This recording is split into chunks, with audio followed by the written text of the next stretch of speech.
CTET के previous year के paper के बारे में जो 28 दिसंबर 2022 को हुआ था, ये प्राइमरी लेवल का है, यानी कि 1 to 5 के लिए है। और ये हमारा जो प्राइमरी लेवल में जितने भी बच्चे हैं और जो अगस्त 2024 की तैयारी कर रहे हैं सीटेट, उनके लिए काफ़ी इंपॉर्टेंट है। मैंने CTP का करा दिया है, ना देखा हो तो प्लेलिस्ट में जाकर देख लीजिए। गवर्नमेंटल स्टडीज़ यानी कि EVS की बात करेंगे, आपके एग्जाम्स के लिए इम्पोर्टेंट है। हमारा पहला क्वेश्चन कह रहा है कि निम्नलिखित में से किसी अध्यापक का कौन सा कथन लिंग पूर्वग्रह का प्रदर्शन करता है? Which of the following statement of a teacher reflects gender wise? Option A कह रहा है कि साथियों तुम सभी ने अच्छा काम किया है, students all of you have done well. Option B कह रहा है कि लड़कों तुम हमेशा शोर मचाते हो, boys you always make noise. Option C है कि लड़कों और लड़कियों चलो हम सब एक साथ खेलेंगे, boys and girls let's play a game. चौथा कह रहा है कि विद्यार्थियों में तुम्हारे प्रदर्शन से खुश नहीं हूँ, students I am not happy with your performance. तो लिंग पूर्वग्रह का प्रदर्शन कौन करता है? से आंसर हो जाएगा हमारा option B, boys you always make noise. लड़कों तुम हमेशा शोर मचाते हो। अच्छा, लिंग पूर्वग्रह क्या होता है? किसी लिंग के प्रति एक धारणा होती है, उसे लिंग पूर्वग्रह कहते हैं। जैसे कि एक धारणा बन चुकी है कि जो लड़के हैं वही हमेशा शोर मचाते हैं, चाहे लड़कियां शोर मचाती हो, लेकिन हम यही कहेंगे कि शोर मच रहा है जरूर लड़के ही वहाँ होंगे, क्योंकि हमेशा लड़के ही शोर मचाते हैं। तो ये लिंग पूर्वग्रह का प्रदर्शन करता है, ठीक है। और अगर कहीं खाने की खुशबू आती है तो हम यही कहते हैं कि जरूर मम्मी खाना बना रही होंगी, भले पापा अच्छे शेफ और खाना बनाते हो, लेकिन हम यही कहेंगे क्योंकि लिंग पूर्वग्रह होता है, ठीक है। विशेष जेंडर की तरफ हमारा जो विशेष हमारी थिंकिंग होती है उसे लिंग पूर्वग्रह कहा जाता है। हमारी व्याख्या भी कह रही है कि किसी अध्यापक का अपनी कक्षा के लड़कों के विशिष्टता का साथ इंगित करते हुए कहना कि लड़कों तुम हमेशा शोर मचाते हो, लिंग पूर्वग्रह को दर्शाता है। यानी कि जो टीचर है वो हमेशा यही कहती है कि हमेशा लड़के ही शोर मचाते हैं, तुम वहाँ पे हो जरूर तुमने ही कुछ गलत किया होगा, तो मतलब लड़कों की ही गलती देना, एक विशेष जेंडर की तरफ जाना, उसे लिंग पूर्वग्रह कहते हैं।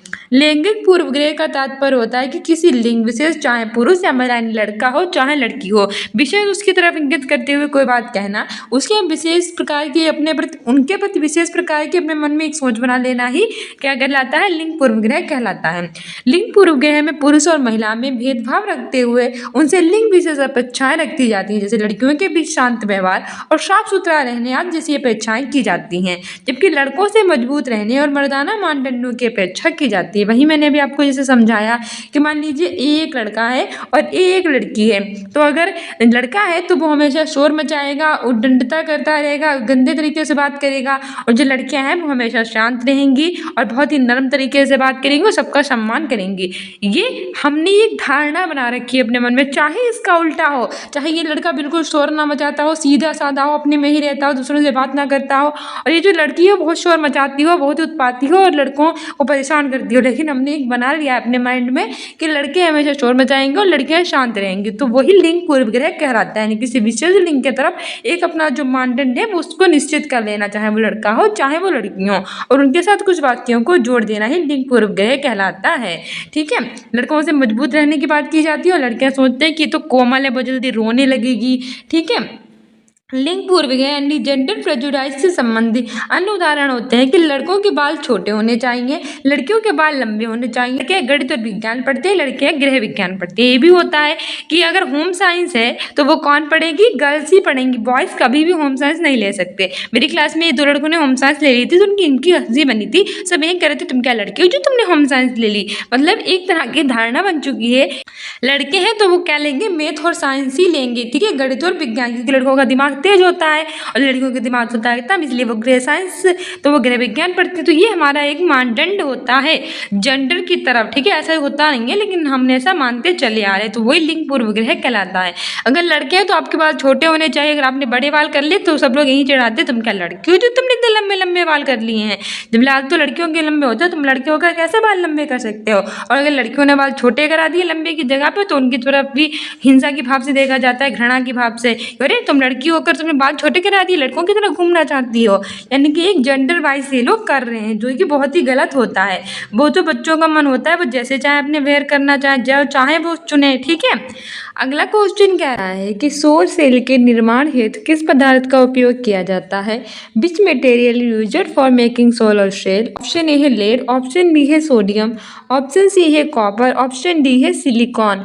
सही आंसर हो जाएगा ऑप्शन डी सिलिकॉन, ठीक है। सौर सेल के निर्माण निर्माण हेतु सिलिकॉन का उपयोग किया जाता है। हमारी व्याख्या भी कह रही है कि सौर सेल एक ऐसी युक्ति होती है जिसकी सहायता से सौर ऊर्जा यानी कि प्रकाश ऊर्जा को विद्युत ऊर्जा में परिवर्तित किया जाता है। सौर सेल क्या होती है? एक ऐसी युक्ति होती है जिसके द्वारा हम क्या करते हैं कि जो सौर ऊर्जा होती है उसको हम प्रकाश ऊर्जा को हम विद्युत ऊर्जा में परिवर्तित कर देते हैं और सौर सेल के निर्माण के लिए सिलिकॉन पदार्थ का उपयोग करते हैं। और सौर सेल को फोटोवोल्टिक सेल के रूप में भी जानते हैं। सौर सेल को किस रूप में जानते हैं?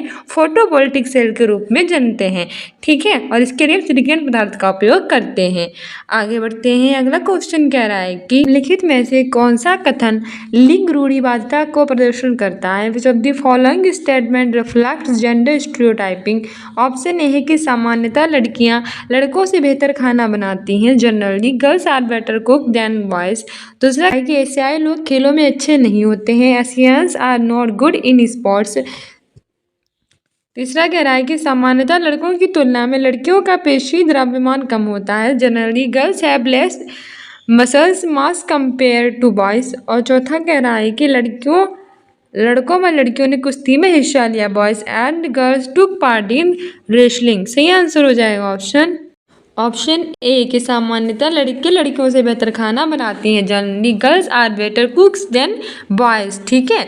लिंग रूढ़िवादिता को यह दर्शाता है। लिंग रूढ़िवादिता क्या होती है कि बहुत लंबे समय से एक धारणा चली जा रही होती है एक विशेष जेंडर की तरफ कि तुम लड़के हो, तुम बाहर घूमोगे, तुम बाहर जाके पैसे कमा के लाओगे, तुम लड़कियां हो, तुम खाना पकाओगी, तुम अच्छा खाना पका लेती हो। लड़के जो होते हैं वो बहुत ही कठोर होते हैं, लड़कियां नम्र होती हैं, लड़कियां शांत होती हैं, लड़के बहुत ही ज़्यादा उत्पाती होते हैं। तो ये सब हमारी क्या है? धारणाएं होती हैं, ठीक है। तो यही लिंग रूढ़िवादिता कहलाती हैं।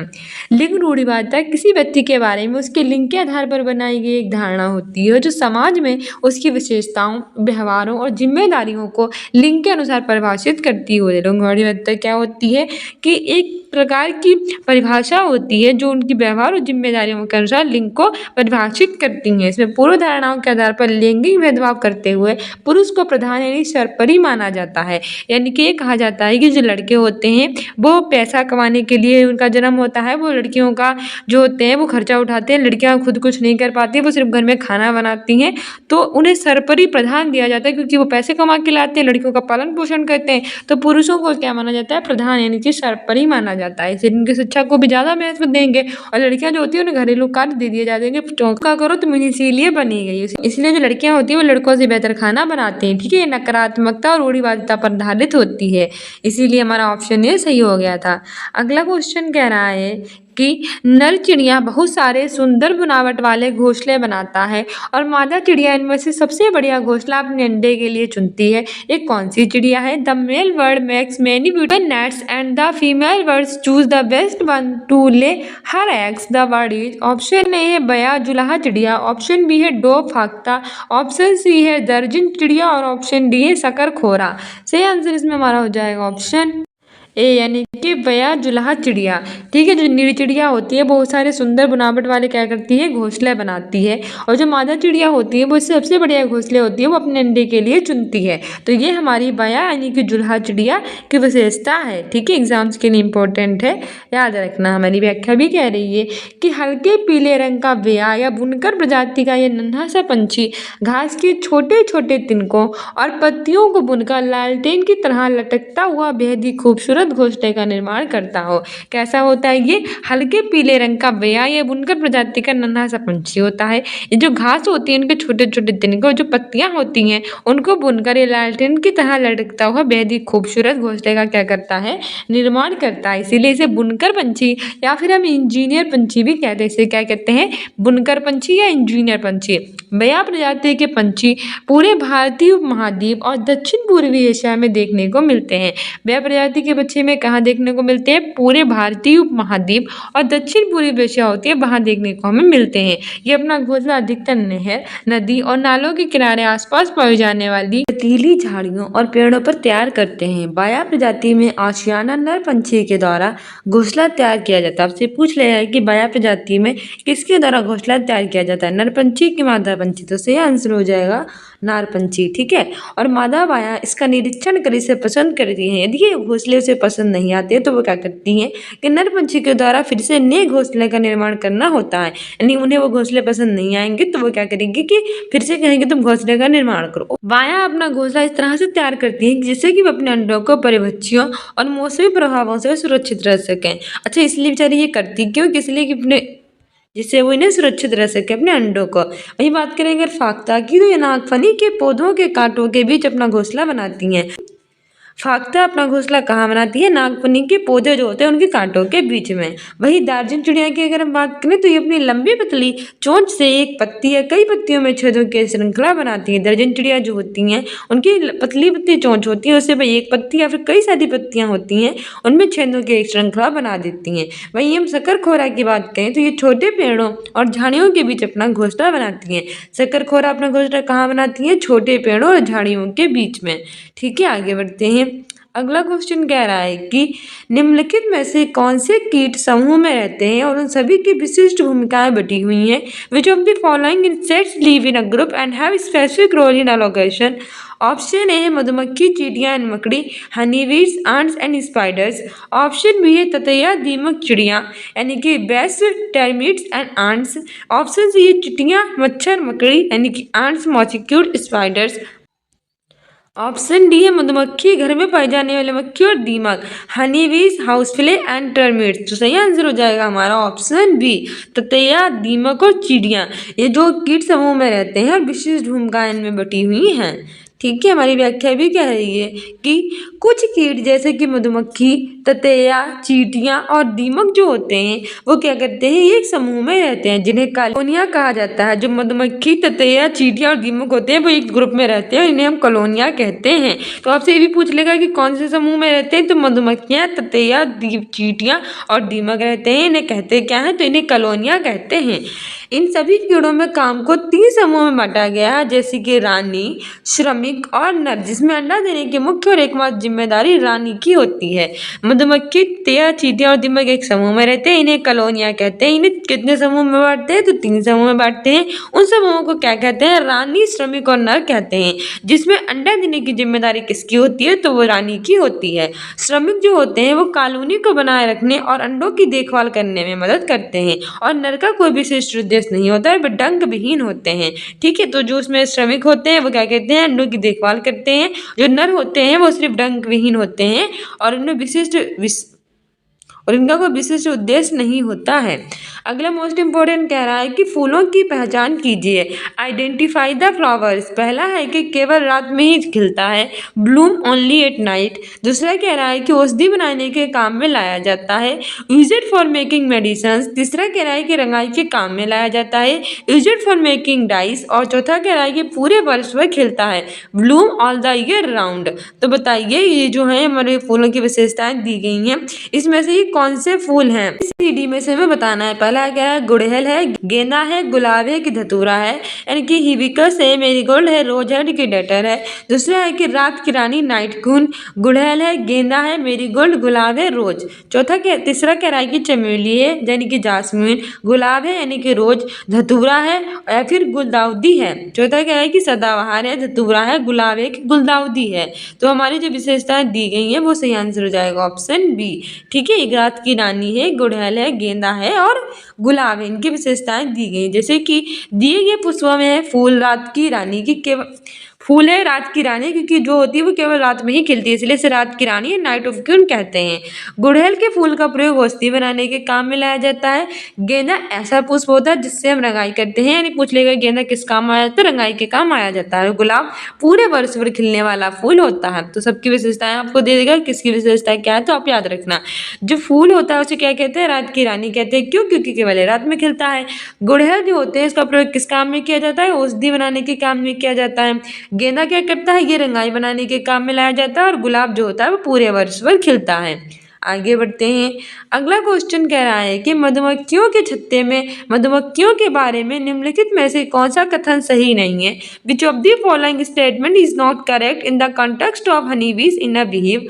ऑप्शन ए कि केवल रानी मक्खी ही अंडे देती है, only queen be less eggs. दूसरा कह रहा है कि श्रमिक मक्खी काम करने वाली नर मक्खी होती है, वर्कर बीज आर मेल बीज। तीसरा कह रहा है कि छत्ते में कुछ ही नर मक्खियां होती हैं, there are only few male bees in a हिव। और चौथा कह रहा है कि केवल एक ही रानी मक्खी होती है, there is only one queen bee in a hive. तो बताइए मधुमक्खियों के बारे में कौन सा कथन सही नहीं है? सही आंसर हो जाएगा ऑप्शन बी। ठीक है, श्रमिक मक्खी काम करने वाली नर मक्खी होती है, ये गलत है। बाकी सभी सही है कि केवल जो रानी मक्खी ही अंडे देती है, बिल्कुल सही बात है। जो रानी मक्खी होती है वो केवल अंडे देती है। छत्ते में कुछ ही नर मक्खियां होती है, ये भी बिल्कुल सही बात है। और छत्ते में केवल एक ही रानी मक्खी होती है, ओनली वन क्वीन बी, तो ये भी बिल्कुल सही बात है। और ऑप्शन बी गलत हो जाएगा। क्यों गलत हो गया जरा व्याख्या से पता चलेगा। व्याख्या कह रही है कि मधुमक्खी एक उड़ने वाली कीट है। तो हम सबको पता है कि मधुमक्खी यानी जो भी होती है वो क्या करती हैं, वो उड़ती हैं, जो फूलों से पराग एकत्र करके शहद उत्पन्न करने की अपनी क्षमता के लिए जानी जाती हैं। ये करती क्या है, जो फूल होते हैं उनसे पराग एकत्र कर लेती हैं, यानी इकट्ठा कर लेती हैं, और शहद उत्पन्न करने की अपनी क्षमता है उनके लिए ये जानी जाती है, इनसे शहद निकलता है।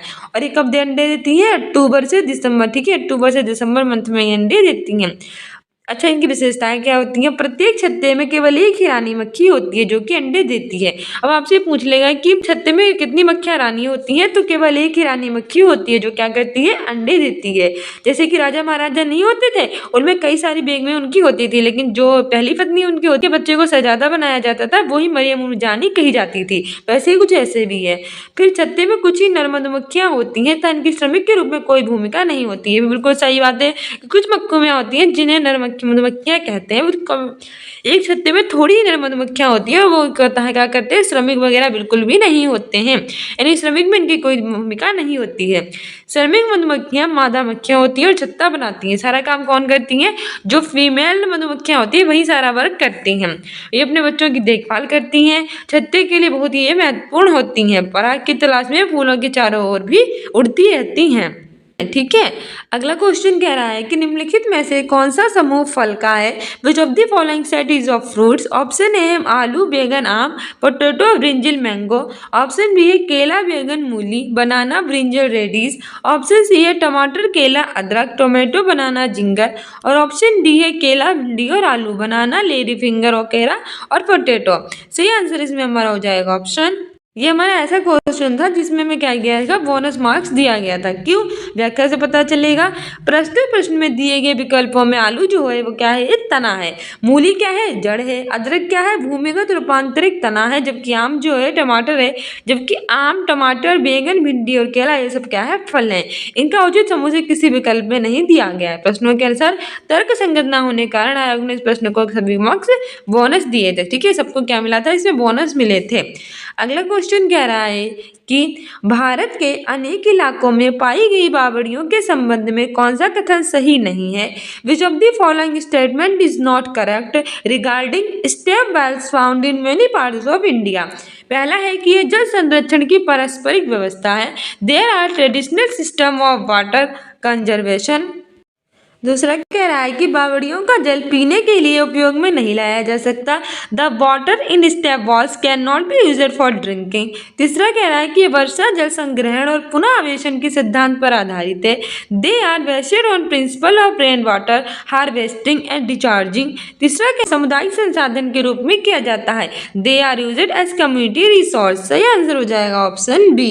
बावड़ियों का जल जो होता है उसका उपयोग में नहीं लाया जाता है। ठीक है, हमारी व्याख्या भी कह रही है कि जो बावड़ी या बावली उन सीढ़ीदार कुओं, तालाबों और कुंडों को कहते हैं जिनका जल सीढ़ियों के सहारे आसानी से पहुंचा जा सकता है। बावड़ी या फिर बावली जो होती है किन्हें कहते हैं? बेसीढ़ीदार कुओं, तालाबों और कुंडों को हम कह सकते हैं जो सीढ़ी के सहारे क्या करते हैं, आसानी से पहुंचा जा सकता है जिनका जल। इनकी विशेषताएं क्या होती है कि ये जल इनसे संबंधित तथ्य क्या होते हैं कि ये जल संरक्षण की कैसी पारंपरिक व्यवस्था होती है, ये वर्षा जल संग्रहण और पुनः आवेशन के सिद्धांत पर आधारित होते हैं, इनका उपयोग सामुदायिक संसाधन के रूप में करते हैं। ठीक है, अगला क्वेश्चन कह रहा है कि एक रेलगाड़ी अहमदाबाद से त्रिवेंद्रम की ओर जाते हुए कई सुरंगों से गुजरती है। ये सुरंगें किन पहाड़ियों में हैं? पहला है पूर्वी घाट, दूसरा है पश्चिमी घाट, तीसरा है हिमालय, चौथा है अरावली। ईस्टर्न घाट, वेस्टर्न घाट, हिमालय की अरावली। सही आंसर इसमें हमारा हो जाएगा ऑप्शन बी, वेस्टर्न घाट यानी पश्चिमी घाट। एक रेलगाड़ी अहमदाबाद से त्रिवेंद्रम की ओर जाते हुए कई सुरंगों से गुजरती है, तो ये सुरंगें जो है पश्चिमी घाट में हैं। ठीक है, हमारी व्याख्या भी कह रही है कि जब एक रेलगाड़ी अहमदाबाद से त्रिवेंद्रम की ओर जाती है तो वह कई सुरंगों से गुजरती है। सुरंगें पश्चिमी घाट की पहाड़ियों में हैं। पश्चिमी घाट का जो विस्तार होता है वो ताप्ती नदी से महेंद्रगिरी की पहाड़ी तथा कन्याकुमारी तक है। पश्चिमी घाट का विस्तार कहाँ से कहाँ तक है? ताप्ती नदी से महेंद्रगिरी की पहाड़ी से कन्याकुमारी तक होता है। यह गुजरात, महाराष्ट्र, गोवा, कर्नाटक, केरल और तमिलनाडु राज्य में फैली हुई है। अनाईमुडी पश्चिमी घाट की सबसे ऊंची चोटी है। तो सही सारे क्वेश्चन आपसे पूछ लेगा कि अहमदाबाद से त्रिवेंद्रम की ओर कि जो रेलगाड़ी अहमदाबाद से त्रिवेंद्रम की ओर जा रही है तो वो किधर है? तो पश्चिमी घाट की ये पहाड़ियां हैं। इनका विस्तार कहाँ से कहाँ तक है? ताप्ती नदी से ये महेंद्रगिरी की पहाड़ी और कन्याकुमारी तक है। ये किन राज्यों में फैली हुई हैं? तो गुजरात, महाराष्ट्र, गोवा, कर्नाटक, केरल और तमिलनाडु राज्य में फैली हुई हैं। और अनाईमुडी जो है पश्चिमी घाट की सबसे ऊंची चोटी है। तो पश्चिमी घाट की सबसे ऊंची चोटी कौन सी है? अनाईमुडी। पूर्वी घाट के विस्तार की बात करें तो उड़ीसा से लेकर तमिलनाडु तक है और इसकी सबसे ऊंची चोटी महेंद्रगिरी 1501 मीटर है। ये भी आपसे एग्जाम में पूछा जा चुका है कि पूर्वी घाट का विस्तार कहाँ से कहाँ तक है? तो उड़ीसा से तमिलनाडु तक है। पूर्वी घाट की सबसे ऊंची चोटी कौन सी है? तो वो महेंद्रगिरी है। कितनी ऊंची है? 1501 metre.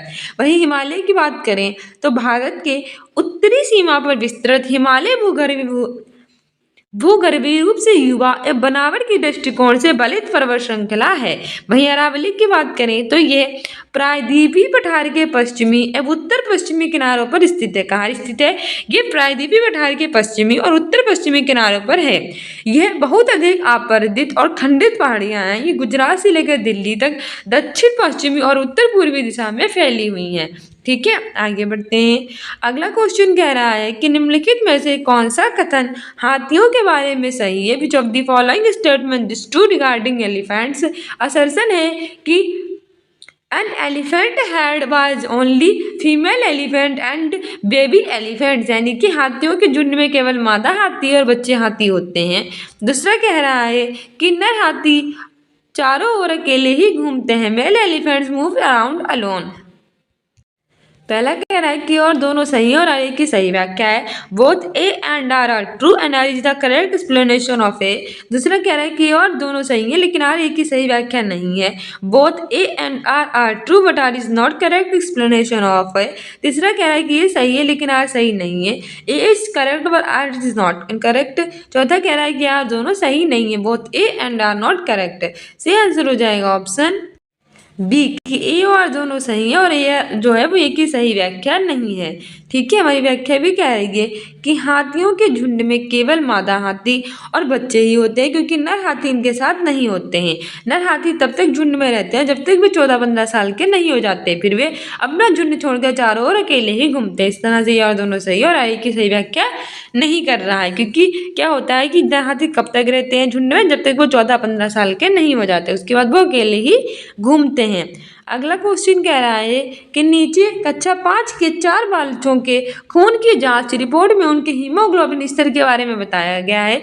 The haemoglobin level in the blood test reports of 4 class 5 children is given below. पहला है कि अमन 8, दूसरा है राधिका 10, तीसरा है सुरजीत 14, चौथा है मारिया 6। तो बताइए, तो इसके आधार पर आपको बताना है कि कौन से बच्चे हैं जिनमें रक्त अल्पता यानी कि एनीमिया है। पहला है अमन और मारिया, दूसरा है राधिका और सुरजीत, तीसरा है अमन, राधिका और सुरजीत, चौथा है अमन, राधिका और मारिया। सही आंसर इसमें हमारा हो जाएगा ऑप्शन बी, राधिका और सुरजीत। ठीक है, व्याख्या देख लेते हैं। हमारी व्याख्या कह रही है कि जो रक्त अल्पता होता है उसका मतलब होता है रक्त की कमी।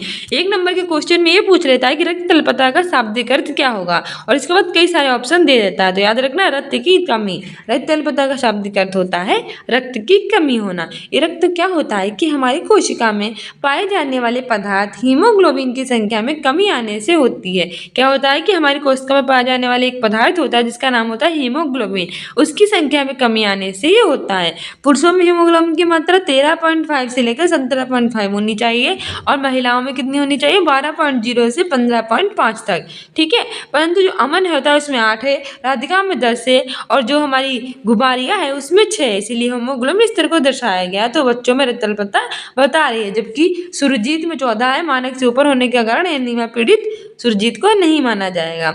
और रत्तल पता जो होता है वो किसकी कमी से होता है, विटामिन B12 की कमी से होता है। भी पूछ लेगा आपसे 1 नंबर में कि रत्तल पता किसकी कमी से होता है, विटामिन B12 की कमी से होता है। अगला क्वेश्चन कह रहा है कि चिड़ियों की आंखों के बारे में निम्नलिखित में से कौन सा कथन सही है, which of the following statement regarding eyes in birds is are true. पहला है कि सभी चिड़ियों के अपने सिर के दोनों तरफ आंखें होती हैं, all birds have eyes on either side of their head. दूसरा कह रहा है कि चिड़ियाँ दो भिन्न भिन्न वस्तुओं पर एक ही समय पर दृष्टि केंद्रित नहीं कर पाती हैं। Birds can not focus on 2 different things at a time. पहला कह रहा है कि इसमें पहला सही है दूसरा गलत है, दूसरा कह रहा है कि पहला गलत है और दूसरा सही है, तीसरा कह रहा है कि पहला दूसरे दोनों सही है, चौथा कह रहा है कि पहला सही है और दूसरा गलत है। सही आंसर इसमें हमारा हो जाएगा ऑप्शन डी कि पहले और दूसरे दोनों ही गलत हैं। और क्यों गलत है जरा ये भी देख लेते हैं कि चिड़ियों की आंखें के बारे में बताया गया है कि अधिकतर चिड़ियाँ यानी कि जो अधिकांश चिड़ियाँ होती हैं, सबसे ज़्यादा चिड़ियाँ जो होती हैं वो अपने सिर के दोनों तरफ आंखें उनकी होती हैं, परंतु सभी चिड़ियों के नहीं, क्योंकि उल्लू के सिर के सामने आंखें होती हैं। अच्छा, इसने कहा है कि सिर के दोनों तरफ क्या होती हैं, आंखें होती है, पर ऐसा नहीं होता है। क्यों? क्योंकि उल्लू के सिर के सामने आंखें होती हैं। ठीक है, जो चिड़ियाएँ होती हैं वो अलग अलग वस्तुओं पर एक ही समय पर क्या कर लेती है, दृष्टि केंद्रित कर सकती हैं। जब वे सीधे आगे देखती है तो उनकी दोनों आंखें एक ही वस्तु पर केंद्रित होती हैं, और अधिकांश चिड़ियों में आंखें जो होती हैं वो स्थिर होती हैं, वो हिल नहीं सकती, इसीलिए इनको देखने के लिए अपना सिर क्या होता है, घुमाना पड़ता है। इसलिए दोनों ही कथन जो हैं हमारे वो गलत हैं। अगला क्वेश्चन कह रहा है कि बाघों यानी कि टाइगर्स की निम्नलिखित में से कौन सी विशेषताएं उन्हें अंधेरे में आगे बढ़ने और अपना शिकार खोजने में मदद नहीं करती हैं। Which of the following features of tigers do not help them move in dark and find the prey. यानी कि पूछ रहा है नहीं करती है, नहीं पर ध्यान रखना, और किसकी टाइगर्स के बारे में विशेषता उन्हें अंधेरे में देखने के लिए और आगे बढ़ने के लिए मदद नहीं करती हैं। पहला कह रहा है संवेदनशील गलमुच्छे, दूसरा कह रहा है कि विभिन्न दिशाओं में कानों की गति, तीसरा कह रहा है कि जोर की गर्जना, और चौथा कह रहा है कि सुनने का तीव्र अभ्यास, सेल्फ सेंस ऑफ हेयरिंग। सही आंसर हो जाएगा ऑप्शन सी, लाउड रोर यानी जोर की गर्जना। पूछ रहा है नहीं करती है, तो संवेदनशील गलमुच्छे तो उसे करते हैं अपना शिकार ढूंढने में मदद, विभिन्न दिशाओं में कानों की गति वो भी करती है, सुनने की तीव्र जो आभास है वो भी करता है, लेकिन जो जोर की गर्जना है वो उसकी मदद इसमें आगे बढ़ने में नहीं करती है। हमारी व्याख्या भी कह रही है कि बाघों की जोर से गर्जना उन्हें अंधेरे में आगे बढ़ने और अपने शिकार को खोजने में मदद नहीं करती है, लेकिन उनका संवेदनशील गलमुच्छे विभिन्न दिशाओं में कानों की गति और सुनने का तीव्र आभास होता है, उसे आगे बढ़ने में और अपना शिकार खोजने में उनकी क्या करता है, हेल्प करता है। अगला क्वेश्चन कह रहा है कि मिक्स द फॉलोइंग करेक्टली, निम्नलिखित में से सही मिलान कीजिए। राष्ट्रीय पार्क या नेशनल पार्क दिए गए हैं, भारत के राज्य स्टेट इन इंडिया दिए गए हैं। जिम कार्बेट नेशनल पार्क बोल रहा है कहाँ है आपका, असम में है, कहाँ है। काजीरंगा पूछ रहा है कहाँ है, उत्तराखंड में है, कहाँ है। रणथंभौर पूछ रहा है और गिर पूछ रहा है। तो इसमें देखो हमारा जो जिम कार्बेट नेशनल पार्क है बहुत ही फेमस है, आपसे 1 नंबर में पूछ लेगा जिम कार्बेट नेशनल पार्क कहाँ है, वो सही आंसर हो जाएगा उत्तराखंड में, जिसे हम हेली नेशनल पार्क भी कहते हैं और इसका नाम बदलकर रामगंगा नेशनल पार्क हो गया। तो Jim Corbett National Park, Hailey National Park या फिर रामगंगा नेशनल पार्क कहाँ है, तो वो उत्तराखंड में है। काजीरंगा नेशनल पार्क कहाँ है, तो वो असम में और बहुत ही फेमस है, किसके लिए, एक सींग वाले गेंडों के लिए। तो काजीरंगा नेशनल पार्क कहाँ है, असम में है, किसके लिए फेमस है, एक सींग वाले गेंडों के लिए फेमस है। रणथंभौर राष्ट्रीय पार्क कहाँ है, तो वो राजस्थान में। रणथंभौर राष्ट्रीय पार्क कहाँ है, राजस्थान में है। और गिर नेशनल पार्क कहाँ है, वो है गुजरात में। तो सारे नेशनल पार्क याद रखना, एग्जाम्स के लिए इंपॉर्टेंट है। Jim Corbett National Park Uttarakhand में, काजीरंगा नेशनल पार्क असम में, रणथंभौर राजस्थान में और गिर है गुजरात में। तो हमारा ऑप्शंस भी दिए गए हैं, तो इसमें हमारा सही आंसर कौन सा हो जाएगा, देखो हमने बनाया था अभी पेयर, उसी तरह से पेयर बना लीजिए। जिम कार्बेट उत्तराखंड में यानी कि एक सेकेंड इसमें भी नहीं है, इसमें भी नहीं है, इसमें भी नहीं है, तो हमारे ऑप्शन बी बिल्कुल सही हो जाएगा। फर्स्ट का सेकेंड हो जाएगा। काजीरंगा कहाँ था, असम में था, तो बी का फर्स्ट हो जाएगा। रणथंभौर राजस्थान में था, सी का आई भी हो जाएगा। गिर गुजरात में था, डी का थर्ड हो जाएगा। सही आंसर हमारा ऑप्शन बी ही हो जाएगा। हमारी व्याख्या कह रही है कि ऑप्शन बी सही है। क्यों सही है मैंने आपको बता दिया। जिम कार्बेट उत्तराखंड में है, उत्तराखंड की कैपिटल कैपिटल है देहरादून और गैरसैंण। ठीक है, यहाँ हमारा दर्रा लिपुलेख दर्रा स्थित है। काजीरंगा नेशनल पार्क है असम में, जो एक सींग वाले गेंडे के लिए फेमस है, और असम की कैपिटल है दिसपुर। रणथंबोर राजस्थान में है, इसकी कैपिटल है जयपुर, और इसे पिंक सिटी भी कहते हैं। यहाँ Nahargarh fort, city palace, Jantar Mantar, जल महल स्थित है।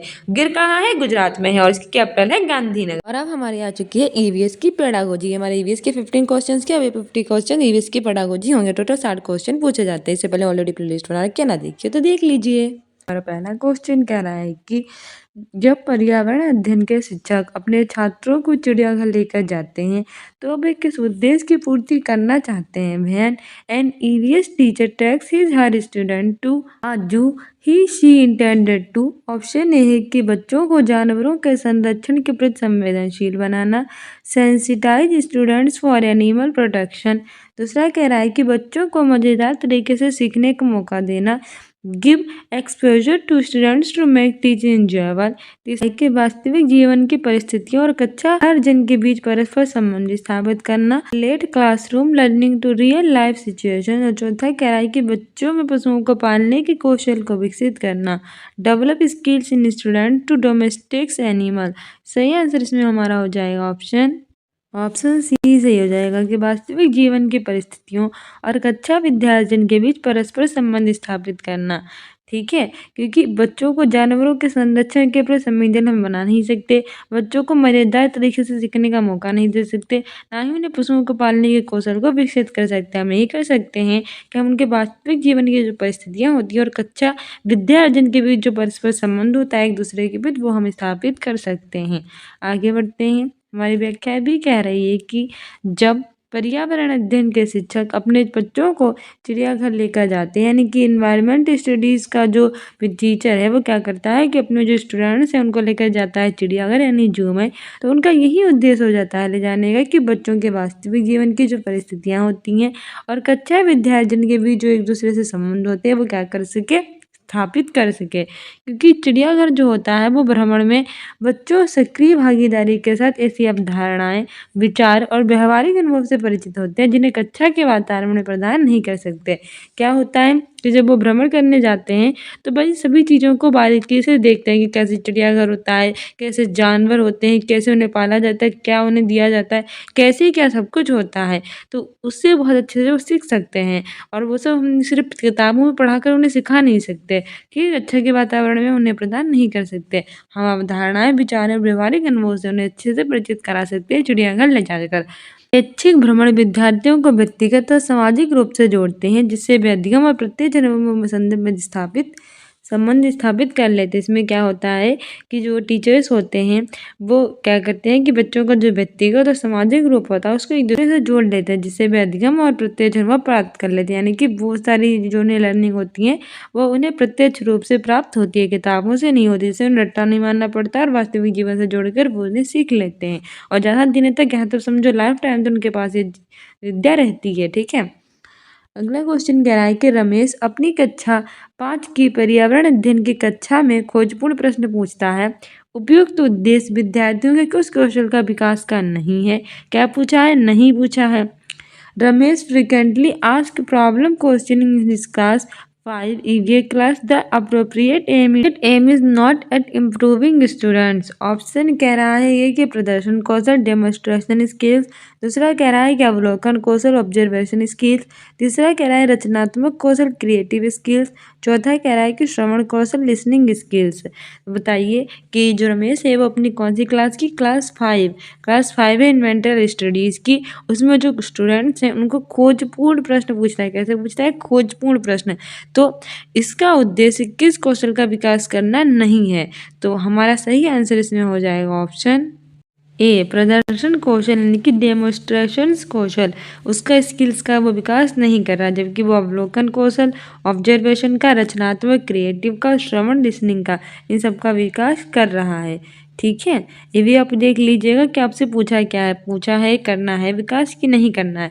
नहीं वाले क्वेश्चंस काफ़ी डिफिकल्ट होते हैं और आपको कंफ्यूज कर सकते हैं। ठीक है, व्याख्या कह रही है कि रमेश कक्षा 5 की पर्यावरण अध्ययन की कक्षा में खोजपूर्ण प्रश्न पूछता है। कैसे प्रश्न पूछता है? खोजपूर्ण, जिसके द्वारा जो बच्चे होते हैं उनमें पूर्व ज्ञान यानी पहले के ज्ञान से नवीन ज्ञान यानी कि अभी तक के ज्ञान को क्या कर लेते हैं? जोड़ लेते हैं और एक सक्रिय अधिगम करने का प्रयास करते हैं। और क्या करते हैं?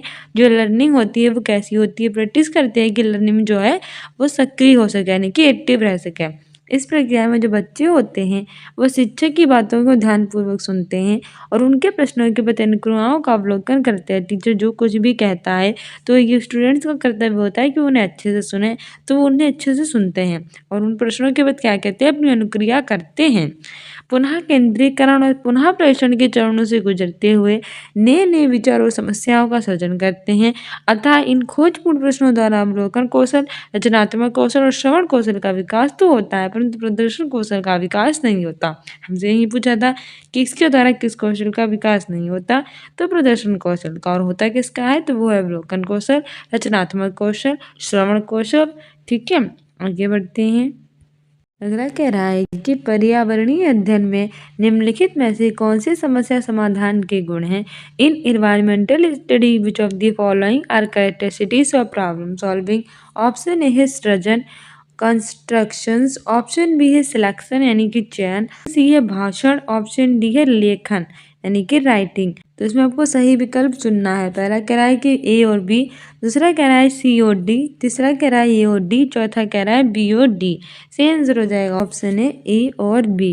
ठीक है, हमारी व्याख्या भी कह रही है कि समस्या समाधान विधि में विद्यार्थियों के समक्ष किसी समस्या को इस प्रकार प्रस्तुत किया जाता है कि जिससे वे उद्देश्यपूर्ण गहन चिंतन कर सके तथा अपने पूर्व ज्ञान और अनुभव के आधार पर समस्या समाधान संबंधी विकल्प प्रस्तुत कर सकें।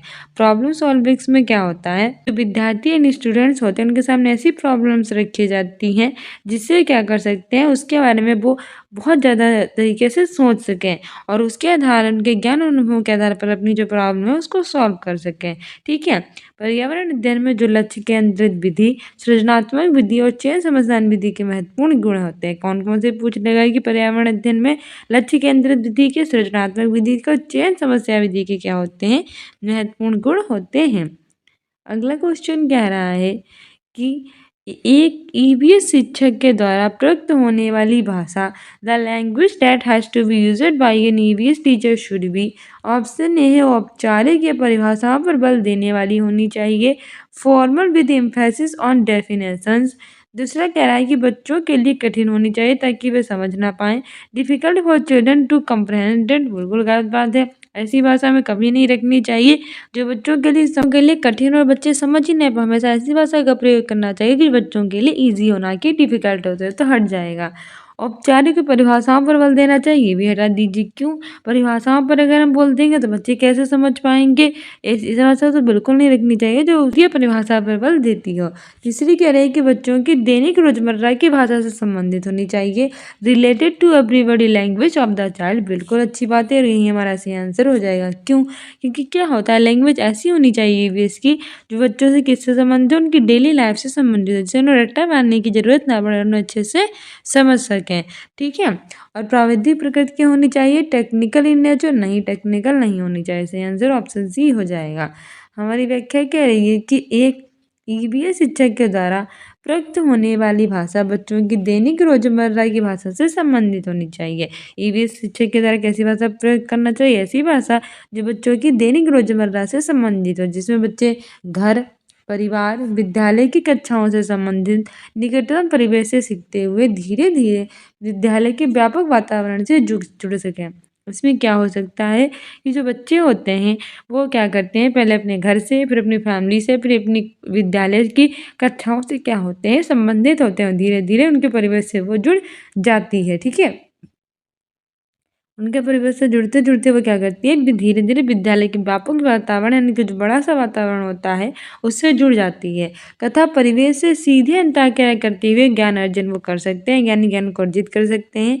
दैनिक भाषाएं बच्चों की कक्षा में समावेशित होने में क्या करती हैं, सहजता प्रदान करती हैं, जिससे बच्चे रुचिपूर्ण तरीके से अधिगम करने में सक्षम हो जाते हैं। इसके द्वारा क्या होता है, बच्चे रुचिपूर्ण अधिगम करते हैं।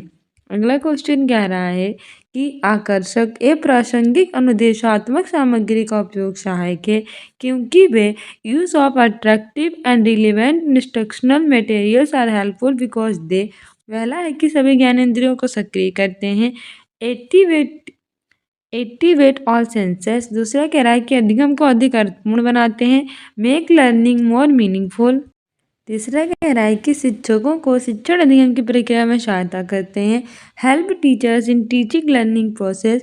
चौथा कह रहा है कि विद्यार्थियों का ध्यान आकर्षित करते हैं, ट्रेट स्टूडेंट्स अटेंशन। सही आंसर इसमें हमारा हो जाएगा ऑप्शन ए कि सभी ज्ञानेंद्रियों को सक्रिय करते हैं, एक्टिवेट ऑल सेंसेस। हमारी व्याख्या भी कह रही है कि आकर्षक और प्रासंगिक अनुदेशात्मक सामग्री का उपयोग सहायक होता है क्योंकि सभी जो होते हैं वो अपनी ज्ञानेंद्रियों को क्या करते हैं, सक्रिय करते हुए छात्रों से ध्यान से सीखने और उनकी पढ़ाई यानी अध्ययन पर अधिक ज्ञान केंद्रित करने पर मदद करती हैं। ये सामग्री छात्रों की समझ को बेहतर बनाने में मदद करती है। इससे क्या होता है कि छात्रों की जो समझ होती है वो बेहतर बन सकती है। अगला क्वेश्चन कह रहा है कि ईवीएस के शिक्षण में न्यूनतम महत्वपूर्ण क्रियाकलाप की पहचान कीजिए, identify the least important activity in teaching of EVS. पहला है कि विद्यार्थियों से परिचर्चा, डिस्कशन विद स्टूडेंट्स। दूसरा कह रहा है कार्य पत्रों पर चित्र और रूपरेखा को बनाना, drawing diagrams and sketches on worksheets. तीसरा कह रहा है कि अवज्ञाकारी विद्यार्थियों को सजा देना, पनिशिंग डिसओबीडेंट स्टूडेंट्स। और चौथा कह रहा है कि विद्यार्थियों को बाहर प्रकृति की सैर पर ले जाना, talking students outside for nature walk. तो बताइए सबसे कम कैसे पूछा है, न्यूनतम पूछा है, सबसे कम महत्वपूर्ण क्या है। विद्यार्थियों से परिचय करना तो बहुत ज़्यादा महत्वपूर्ण है, अगर विद्यार्थियों से डिस्कस ही नहीं करेगा तो उनकी प्रॉब्लम ही नहीं पता होगी, तो ये तो हम कर सकते हैं। फिर क्या है, कार्यपत्रों चित्रों पर रूपरेखा को बनाना है, ये भी कर सकते हैं, शेर पर भी ले जा सकते हैं। ऑप्शन सी जो अवज्ञाकारी विद्यार्थी होते हैं उनको सजा देना जो होता है वो सबसे कम महत्वपूर्ण क्रियाकलाप है, बाकी सभी महत्वपूर्ण क्रियाकलाप हैं। हमारी व्याख्या कह रही है कि ईवीएस के शिक्षण में न्यूनतम महत्वपूर्ण क्रियाकलाप है कि जो अवज्ञाकारी विद्यार्थी हैं उनको सजा देना, क्योंकि इससे बच्चों में क्या होती है कि नकारात्मकता आती है। इससे छात्र शिक्षक की बातों को ध्यानपूर्वक सुनना बंद कर देते हैं। अगर आप हर समय बच्चों को दंडी देते रहेंगे, उनकी बिना बातें सुने या फिर उन्हें बिना अच्छे से समझे, तो क्या होगा कि छात्र जो होगा वो धीरे धीरे वो चित्र को सुनना बंद कर देगा और यही सोचेगा कि ये तो हर समय चिल्लाता ही रहता है, ये तो हर समय मुझे डांटता ही रहता है, मुझे सजा ही देता रहता है, तो फिर दे देगा सजा, इसमें कौन सी बड़ी बात हो गई। तो वो आपको को समझेगा ही नहीं, इसलिए प्यार से बच्चों को समझाना चाहिए। और क्रियाकलाप में सहभागिता नहीं दिखाते था, शिक्षक का पूरा दायित्व होता है कि बच्चे अवज्ञा करें तो उन्हें प्रेम और सौहार्द से अपनी बातों को समझाएं कि बच्चों में सार्थक समझ विकसित हो। क्या करना चाहिए, अगर बच्चे आपकी अवज्ञा करें तो उन्हें डांटना या मारना नहीं चाहिए, उन्हें प्रेम के साथ बहुत ही अच्छे तरीके से उन्हें समझाना चाहिए जिससे कि वो आपकी बातों को समझ सके और उनमें क्या हो सके, एक सार्थक यानी अच्छी समझ विकसित हो सके। ठीक है, ऐसा ही हमें अपनाना चाहिए तरीका। अगला क्वेश्चन कह रहा है कि निम्नलिखित में से पर्यावरण अध्ययन पुस्तक में पहलुओं को सम्मिलित करने के उद्देश्यों को पहचानिए, identify the objective behind including readers in environment studies. पहला कह रहा है कि विद्यार्थियों के मन को भ्रमित करना, टू कन्फ्यूज स्टूडेंट्स। दूसरा कह रहा है कि विद्यार्थियों में तर्क क्षमता विकसित करना, to develop logical skills in students. तीसरा कह रहा है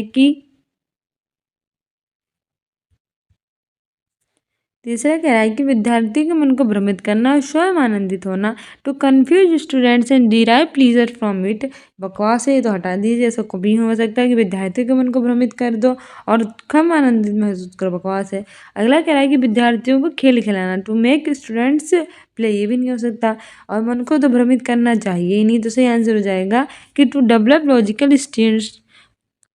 लॉजिकल स्किल्स इन स्टूडेंट्स, विद्यार्थियों में क्या करना, तर्क क्षमता का विकास करना। ठीक है, हमारी व्याख्या भी कह रही है कि पहली एक गूढ़ प्रश्न है, जो पहली होती है रिडल क्या होती है, एक बहुत ही गूढ़ प्रश्न है, डिफिकल्ट क्वेश्चन है, जिसे हल करने या फिर अनुमान लगाने के लिए एक समस्या के रूप में व्यक्त किया जाता है। तथा पर्यावरण अध्ययन पुस्तक में पहलुओं को सम्मिलित करने, छात्रों की भागीदारी, एकाग्रता, ध्यान केंद्रित करने तथा तर्क क्षमता को विकसित करने में क्या करता है, हेल्प करता है। पहेलियाँ बच्चों को सामाजिक और भावनात्मक रूप से सीखने में हेल्प करती हैं। और जब विद्यार्थियों को उनका हल करने का तरीका स्वयं ही करना पड़ता है, क्योंकि इससे उनकी क्या होता है कि सोचने की और तर्क करने की भी कौशल होता है, स्किल वो डेवलप हो जाती है। अगला क्वेश्चन कह रहा है कि पर्यावरण अध्ययन के शिक्षण अधिगम में विद्यार्थियों द्वारा प्रश्न पूछना अत्यधिक महत्वपूर्ण है, क्योंकि ये प्रश्न संकेतक हैं। Questioning by students is important in teacher learning of environmental studies because it reflects. पहला है कि विद्यार्थियों की जिज्ञासा के स्टूडेंट्स क्यूरियोसिटी। ऑप्शन बी है विद्यार्थियों की समझ के अंतर के गैप इन स्टूडेंट्स अंडरस्टैंडिंग। तीसरा कह रहा है कि शिक्षक की क्षमता के कैपेबिलिटी ऑफ टीचर। पहला कह रहा है के और बी, दूसरा कह रहा है बी और सी, तीसरा कह रहा है केवल सी, चौथा कह रहा है ए बी और सी।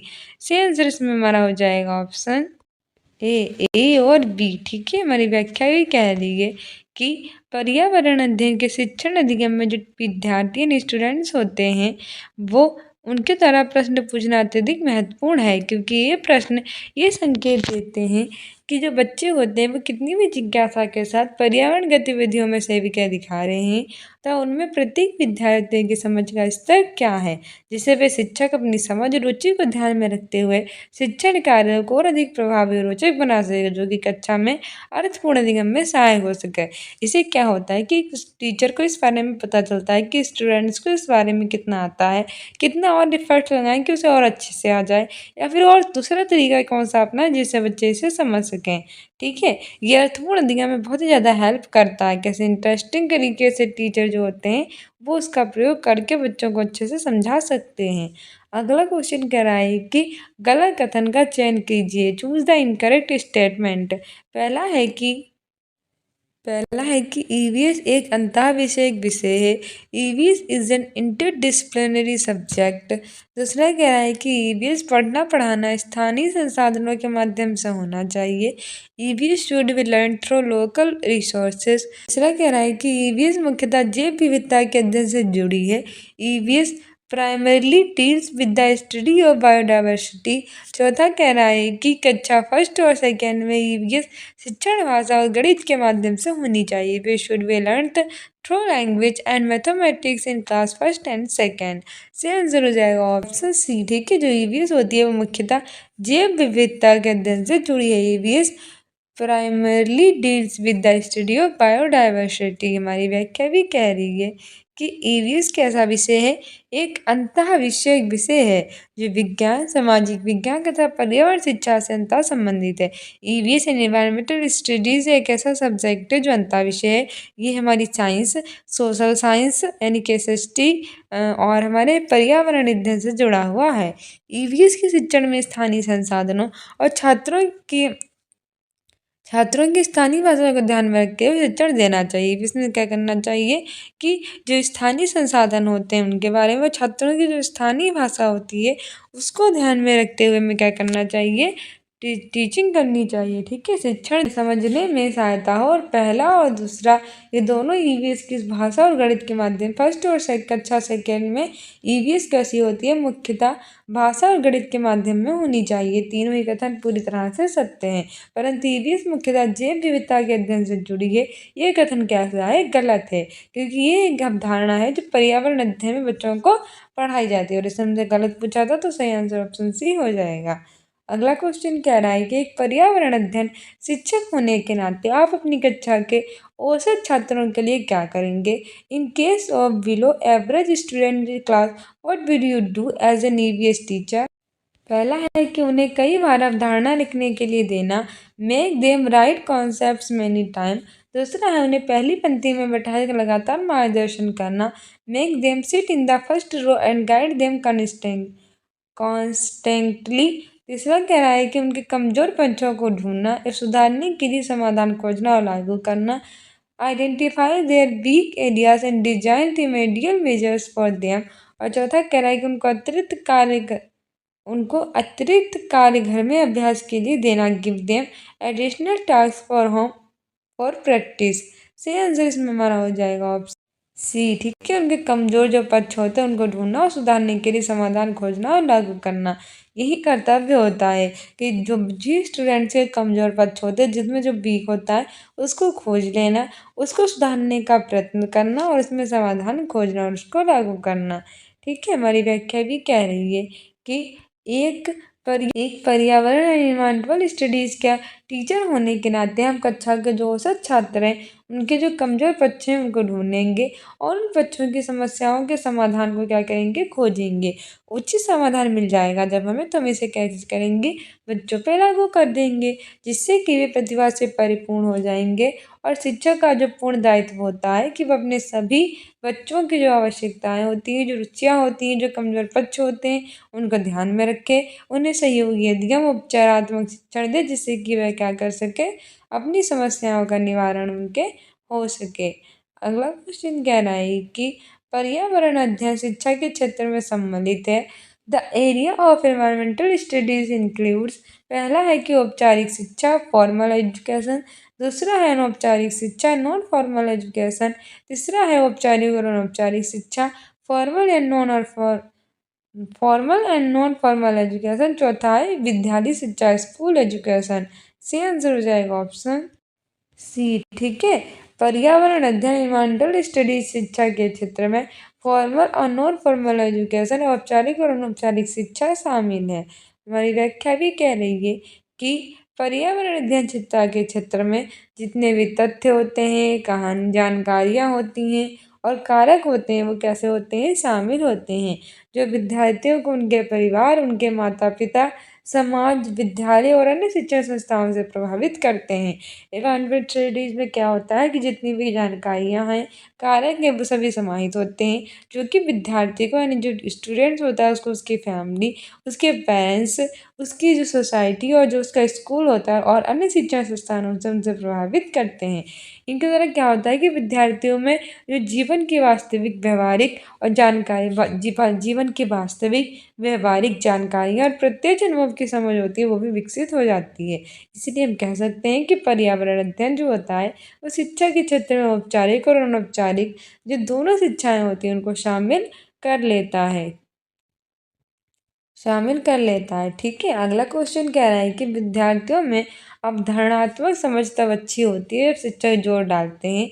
Conceptual understanding students improve when teacher emphasises upon, option A है डायलॉग संवाद पर, ऑप्शन बी है लिखित और मौखिक परीक्षा पर, रिटन एंड ओरल टेस्ट, तीसरा है टेक्स्ट बुक्स यानी पाठ्य पुस्तकों पर, चौथा है कंपटीशन एंड प्रतिस्पर्धा पर। अवधारणा समझ तब अच्छी होती है विद्यार्थियों में, तो कंपटीशन पे तो डालना नहीं है, टेक्स्ट बुक पर भी नहीं डालना है। सही आंसर इसमें हमारा हो जाएगा ऑप्शन ये, संवाद यानी डायलॉग पर। पूछ रहा है कि अवधारणात्मक समझ कब विकसित होती है, तो वो तभी अच्छी होगी जब हम किस पर जोर डालेंगे, संवाद पर डालेंगे। ठीक है, ऑप्शन ए सही हो जाएगा, डायलॉग। हमारी व्याख्या भी कह रही है कि विद्यार्थियों में अवधारणात्मक समझ तब अच्छी होती है जब शिक्षक होते हैं, टीचर्स, वो क्या करते हैं, जो संवाद होते हैं उन पर जोर डालते हैं, क्योंकि संवेदात्मक शिक्षण विधि शिक्षा के प्रति बहुत ही व्यवहारिक होती है। और ये विधि क्या करती है कि ज्ञान और अनुप्रयोग की समझ तथा ग्रहण की प्रक्रिया ही नहीं है, पर जो बालक होते हैं इन विधि द्वारा वो अवधारणात्मक चिंतन से जुड़ जाते हैं और ये बच्चों में सूक्ष्म और विवेचनात्मक सोच में सुधार करती है और उनमें समस्या समाधान का जो कौशल है उसमें भी वृद्धि कर लेती है। संवादात्मक शिक्षण सभी विधि को रचनात्मक और नवीन समाधान खोजने के लिए क्या करता है, समर्थ बनाता है। अगला क्वेश्चन कह रहा है कि उपख्यानात्मक अभिलेख से इनमें क्या नहीं होना चाहिए, तो पूछा है नहीं। ठीक है, तो नहीं याद रखना। पहला है समस्याओं पर केंद्रित होना, फोकस ऑन प्रॉब्लम, दूसरा है निर्णायक होना, मेक जजमेंट, तीसरा है बच्चों की ताकत और कमजोरियों को पहचानना, identify children's strength and weakness, चौथा है कि बच्चों की रुचि और जिज्ञासा को पहचानना, identify children's interest and curiosity. तो इसमें